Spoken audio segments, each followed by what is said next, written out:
All right, so good morning, everyone.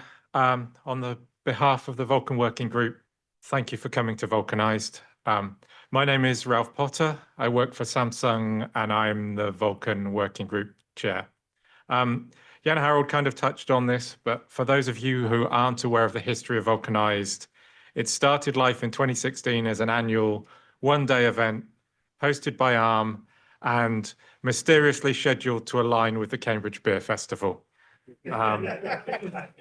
I'm afraid no beer festival this time round, but it's great to be back at ARM nonetheless, and thank you, ARM, for hosting us all. So since 2023, Vulkanised has evolved into its current form. So 3 days of technical talks with a great mix of developers who actually use our API, Vulkan Working Group members, and others from our larger ecosystem. In my eyes, the last two events have been kind of a really great success, full of interesting talks, engaging conversations, and I hope that you'll find this one to be the same. So I'll spend the next 20 minutes or so talking about what the Vulkan Working Group has been developing over the last year, what we've worked on, what we've released, and what you might expect to see coming in the next year or two. I'll cover Vulkan 1.4, touch on a couple of extensions that we released, but only very lightly. There'll be more detailed talks on some of them later, along with a couple of other things from the ecosystem. And then I'll talk about what we're currently working on and when you might get to see it. And then, assuming I keep to time, there might be time for questions at the end. So first of all, an enormous thank you. Those of you who have been around Vulkan for a while might have noticed that I'm not this guy. This, for those of you who haven't, is Tom Olsen.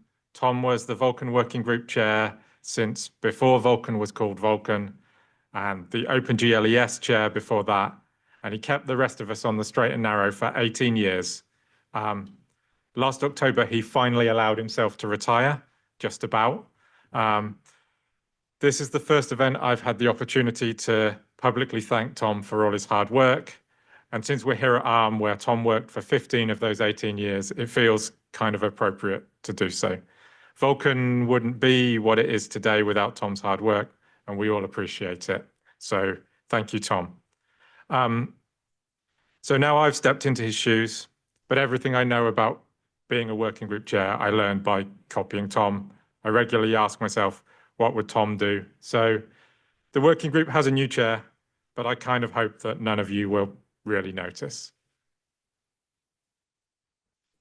So I suspect the first bullet on this slide isn't news to anyone here. If it is, welcome to Vulkan.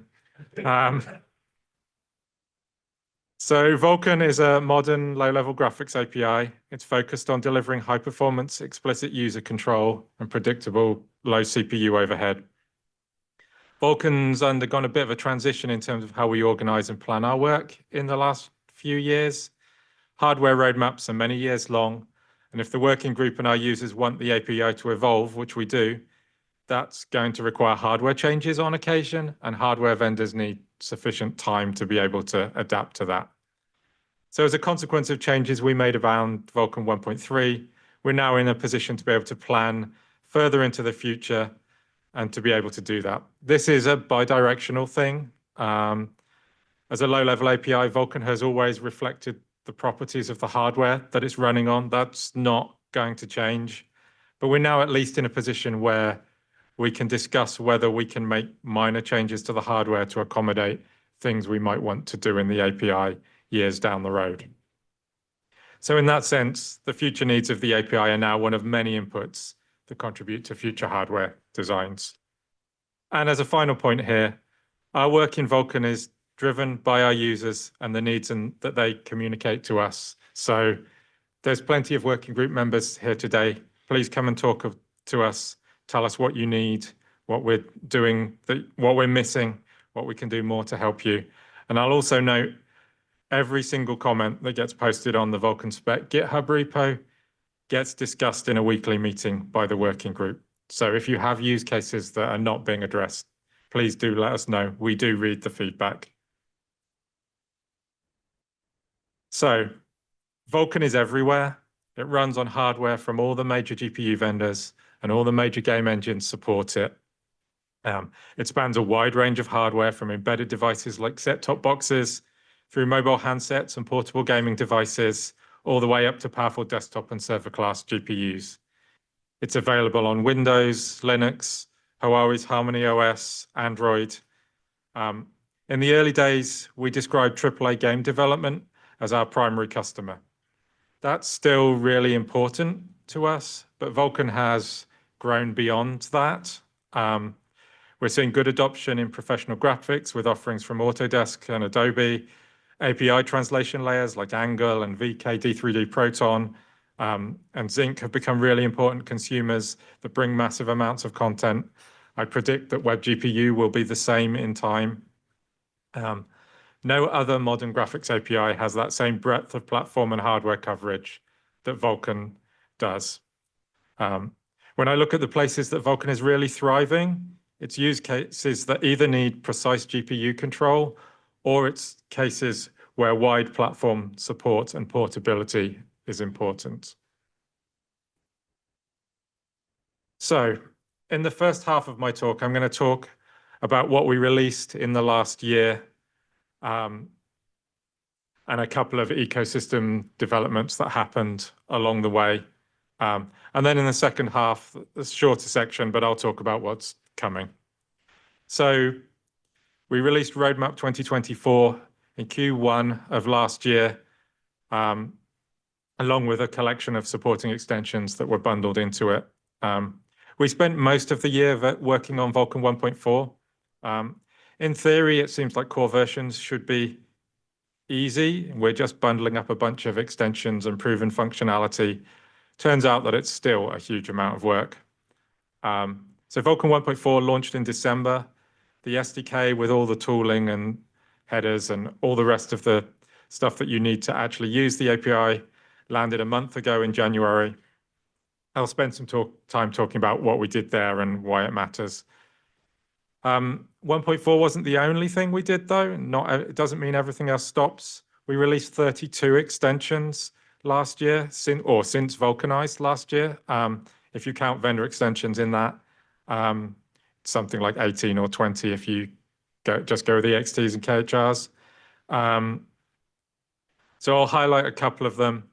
And finally, a couple of big developments in the shading language ecosystem, which I think are important to raise as well.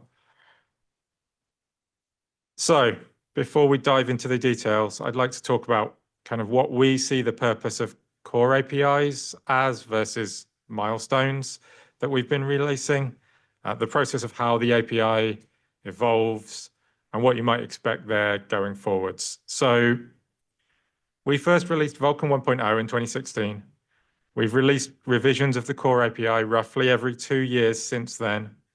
And for the core API, we view broad adoption as the goal.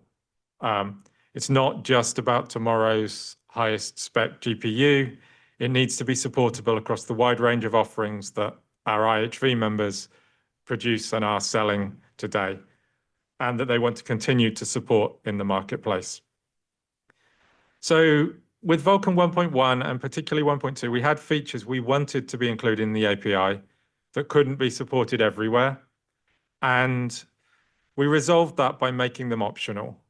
And in retrospect, that didn't provide the greatest developer experience. Having optional features in core isn't really meaningfully different from having a bunch of individual extensions that vendors make their own choices about whether they might optionally choose to support them or not.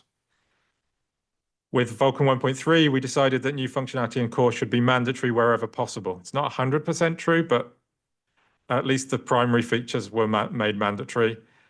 This made the value of the core version clearer, but it also highlighted that the set of features we were delivering in core as mandatory features was quite small. So in parallel with the core API, we've been developing a set of roadmap milestones that standardize features for higher end parts than the core APIs cover. We've been doing that for nearly 4 years, where the core API focus on kind of current mainstream GPUs. The roadmaps have been more forward-looking, and they allow the working group to reach an agreement on the common set of functionality that we all think that new and future devices should have. So, as I mentioned earlier, at the start of 2024, we released our Roadmap 24 milestone. That describes the capabilities of a mid to high-end GPU. Your definition of mid and high-end might vary depending on your market. They help us kind of align on direction and work to combat fragmentation, which, given the huge number of extensions we have in Vulkan, is a necessary thing. So Roadmap 2024 had a few really big items: dynamic rendering, local read, bringing better support for tile-based GPUs, so mobile GPUs, to the dynamic rendering APIs, and maximal reconvergence, making control flow, divergence, and reconvergence work the way that you always thought that it did, but it really didn't. I won't dwell too long on Roadmap 2024. We covered it in detail at the last Vulkanised. Other than to note, you'll see a lot of the content in Roadmap 2024 also turns up in Vulkan 1.4. So, Vulkan 1.4 itself. So, the roadmap is an ongoing process. We started it about 4 years ago, and we're increasingly starting to see the benefits of that planning now. So internally, we have a sequence of milestones describing a set of functionality or a set of problems to solve. For more challenging problems, that stretches all the way out to 2030 because we have to be able to deal with hardware roadmaps. Each milestone is a line in the sand for implementers, setting the pace of development. We publicly shared the first one in 2022, the second in 2024, and by planning in advance, we're able to get agreement on bigger features like dynamic rendering and push descriptors, standardizing these in hardware for 2024. You can expect to see more future milestones published on a 2-year cadence, with the next one scheduled for 2026. With core versions, we're trying to answer a simple question: what can we do with the current hardware in the market today? So with Vulkan 1.4, we were able to start from the 2020-24 milestone, which gave us a big head start on development. Driver implementations are typically shared across product lines, so hardware vendors already had implementations of most of the functionality, or they had a good understanding of which features their lower-end parts couldn't support and that we might need to take out of a core API. They had plenty of visibility into what was coming and plenty of time to prepare. The consequence of all of this was we were able to bring you Vulkan 1.4 earlier than we originally planned, and to do so with a more compelling feature set than we might otherwise have ended up with. So we released Vulkan 1.4 in December. That was 3 months ahead of when we originally scheduled, and it allowed us to hit a major product deadline for one of our members. So over the next few slides, I'll talk about the highlights of what 1.4 brought. But before I do, a brief overview. We promoted 16 extensions into 1.4, including dynamic rendering, local read, host image copy, shader float controls, and push descriptors at last. We've incorporated maintenance extensions up to maintenance 6 to address a bunch of small niggles and minor issues that we found over the years. And we've gone back and made a whole slew of features that used to be optional mandatory and made a number of minimum hardware limits more stringent than they used to be. So on the making things more stringent, when we designed Vulkan 1.0, we needed to pick a minimum feature set for devices.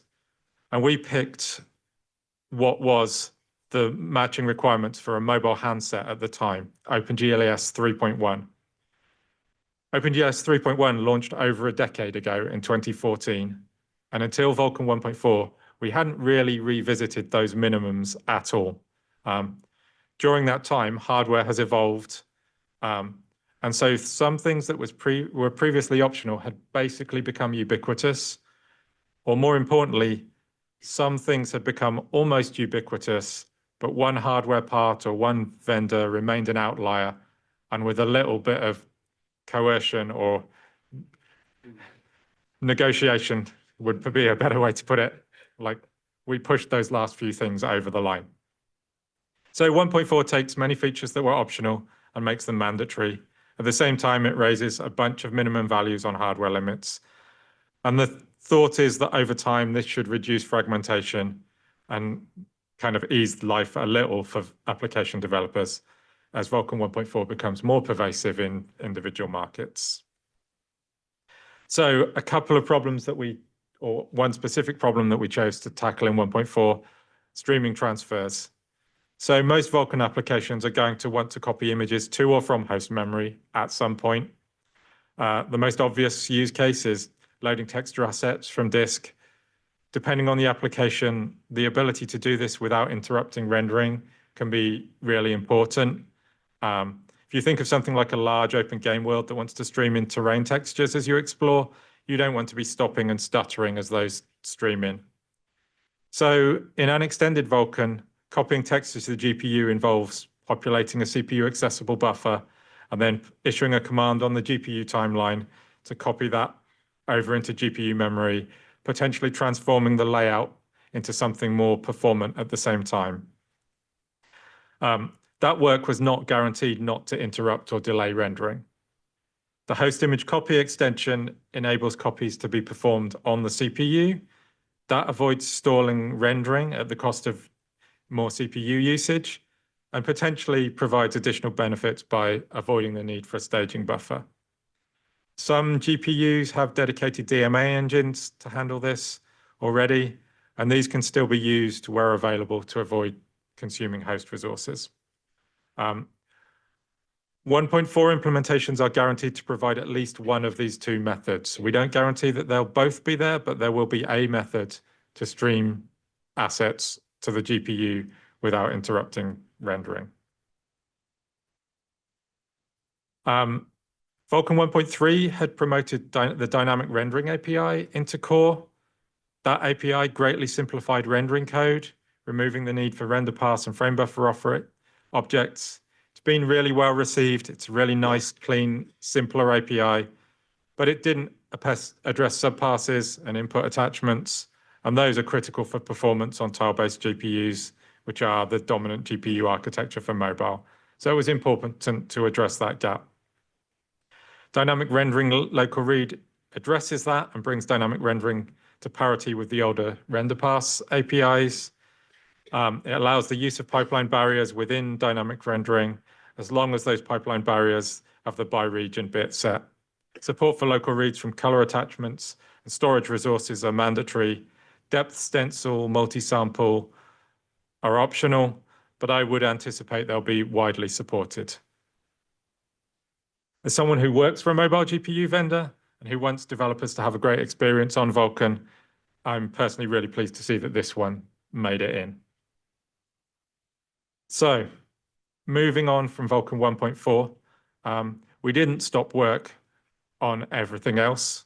We shipped 32 new extensions, including 10 KHRs, which is our highest bar for quality and anticipated adoption. There's a lot here, but I'd like to call out a couple of them that I think are interesting. Pipeline binary provides a mechanism for applications to take ownership of pipeline caching themselves, bypass the VK pipeline cache, and implement their own caching strategies. Most applications will probably find that the old VK pipeline caches are sufficient, but if you need more control than that, we now have a solution. It was a multi-year effort, and it's critical to certain use cases like the Angle OpenGLES translation layer. That was a real effort to push it over the line, but it's out there. We're finally done with that one, and I'm really pleased to see it out there. I'd also like to call out the multi-vendor version of device-generated commands, which I believe Ricardo from Igalia will be talking about in a couple of hours' time. Also on that list, you will have seen a bunch of Vulkan video extensions. The video TSG have been particularly busy this year. They shipped extensions to expose hardware encode and decode for AV1, which we saw a lot of requests for. They also ship the maintenance 2 extension along with the encode quantization map extension. There's 2 talks on Wednesday afternoon about the status of Vulkan video. Also, I want to call out the orange box on here. VP9 decode is the last big popular codec that we're missing. It's being actively worked on. It's coming in time. So switching from extensions, we've previously highlighted the importance of the shader ecosystem, and it's represented a bit of a pain point. GLSL has received limited investment over the last few years, and HLSL being managed by an external party, they have their own goals and priorities, and it presents its own challenges to work with. I'm not quite prepared to declare that we've solved the problem of the shader ecosystem, but we've had some big developments in the last year or two. NVIDIA donated the Slang compiler to Khronos. It's being run as a conventional open source project. So we have a working group to provide oversight, but it's not doing design work. All the technical work is conducted in the open, as you'd expect with any other open source project. Shannon Woods will talk more about Slang tomorrow, but I've seen a lot of excitement about that one. I'm really pleased to see it. It's a new thing for us, but it seems to be going well. We've also seen changes in the HLSL space. Microsoft are migrating their compiler stack over to Clang and LLVM. They've put in place a formal process for making language proposals, and they announced that they'll adopt SPIR-V as the interchange format for Shader Model 7. I don't think Khronos can claim all the credit for this one. They kind of dropped it on us, but like we put the foundations in place. They've come and chosen to adopt SPIR. I'm hopeful that that means we'll get really robust first-class support for SPIR-V in the HLSL compiler going forwards. And Microsoft are actively engaged in both the Vulkan and SPIR-V working groups now, which I'm really pleased to see. So my bite-sized version of this is we're headed to a world where there are 2 open source shader compilers with clearly defined processes on how to contribute, not just to the compiler, but to the language itself. And I think that's a really positive step forwards. So still more work to do, but much better than we were a year ago. So now I'd like to talk a little bit about the future and where I think we're going. So the usual disclaimer, this contains predictions. Predictions about the future are frequently wrong. Please don't crucify us if these things don't arrive when we said they would. Also, we prioritize our work based on your feedback. We have a bunch of working group members here today. Please tell us what you want from the API and where we should be spending effort. So over the next few slides, I'm just going to call out some topic areas that we're actively working on. It's not a comprehensive list, but it should give a sense of direction. First up, robustness and constraining undefined behavior. We expect Web GPU to become massive. It's designed to layer over lower level APIs like Vulkan and DX12. Running untrusted code from the web is something Web GPU just has to deal with. And we want it to be fast and safe, so we need to provide functionality to support that. That means requiring all of the EXT Robustness 2 extension to be supported, all 3 features, and working on topics like range checking and shaders to better control out-of-bounds access, and better defining the rules around poison freeze and data race handling. We're also continuing to work to strengthen our compute capabilities, untyped pointers to allow reinterpreting data as different types, working to bring OpenCL and Vulkan's variants of SPIR-V closer together. It would be nice if we only had one SPIR-V version. It's a challenge. There's historical reasons for it, but we're at least moving in the right direction there. Ultimately, we have a stated goal of reaching feature parity with OpenCL. I think I'm going to caveat that to close to it. I don't think we're ever going to get to OpenCL pipes. I don't know what they would look like in Vulkan, but nonetheless, compute is a really important use case. On crash debugging, multi-vendor breadcrumbs to help you figure out where what your application was doing when it crashed, an updated version of device fault to enable us to report faults that your driver is silently hiding and recovering from, and shader abort, which effectively allows you to write assert macros and abort your shader code in failure conditions and feed that back through device fault. We've also been working on state management for several years, and we expect that to continue. So ext shader object has a really nice API model, but it's challenging to implement on some hardware architectures. We have a well-advanced extension draft that we think addresses that. We also have a well-formed draft for a much simpler model of descriptor management. Those are both big usability improvements. Programming model improvements like this are the sort of thing that we want to be available everywhere, and that takes time to prove out. So I'm not saying you're getting them tomorrow, but we're working hard on them. Probably won't make roadmap 2026 for schedule reasons, but they are well spec'd out, and they're on their way. Synchronization is a topic we're talking about. We have a well-formed proposal to reduce the number of image layout transitions developers will need to handle. The conversation is ongoing here about what else we might be able to do. We recognize that synchronization is hard and is difficult to work with. So more work to do there. Machine learning, I don't think it's going to surprise anyone. It's going to be transformative in graphics. Vulkan is not aiming to be a general ML standard. We aren't looking to replace TensorFlow or PyTorch. Instead, we're looking to do the same thing we do for graphics, provide the foundational tools that you need to access the accelerator hardware, and to allow you to build accelerated backends for those higher level APIs. So in terms of those tools, we've got things like cooperative matrix. You can expect to see more ML-friendly data types like bfloat16, more ways from shaders to access the DLA hardware. It's not a coincidence that there are 4 talks related to AI and ML in the conference this year. Jeff Bowles has a cooperative matrix talk and a talk on neural networks and shaders. Alexei has one on neural texture compression, and Jakob has a compiler-focused one on IRI and MLIR, which are commonly used in ML compiler stacks. So I'll just leave this slide up for a second. This is just a few useful links. Hopefully you've encountered most of them before. In particular, there's the spec link that includes the new 1.4 spec, pointing to the new documentation site, which also pulls together a bunch of other useful resources into a single place. So the Vulkan guide and samples and the tutorial. It's finally great to have that in one single searchable resource.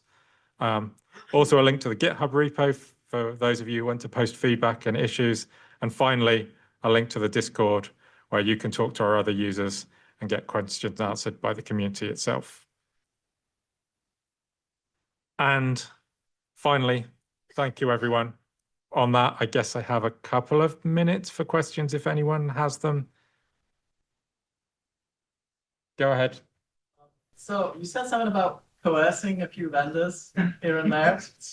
But I have a question, because the problem is slightly different. Well, there's a secondary problem, which is what about the OS vendors who need prodding?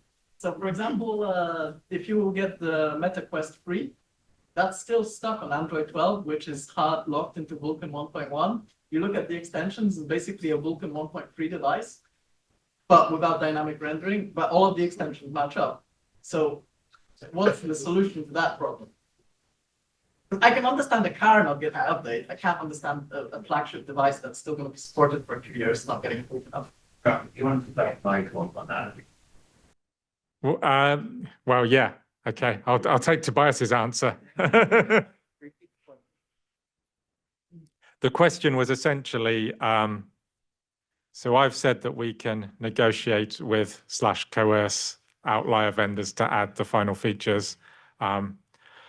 What do we do about platforms that lag behind. So the example that was given was a XR headset platform running an old version of Android with a almost 1.3 feature set of extensions. I suspect that you might see Tobias will have something to say in his talk. I suspect that Ian might have something to say about where Google are going with evolving their platform and extension requirements. I haven't read your slides, Ian, but I wouldn't be surprised. But yeah, it's another part of the problem. Yes, and I don't know that we have a good answer to how we persuade platform vendors who choose the requirements of their platform.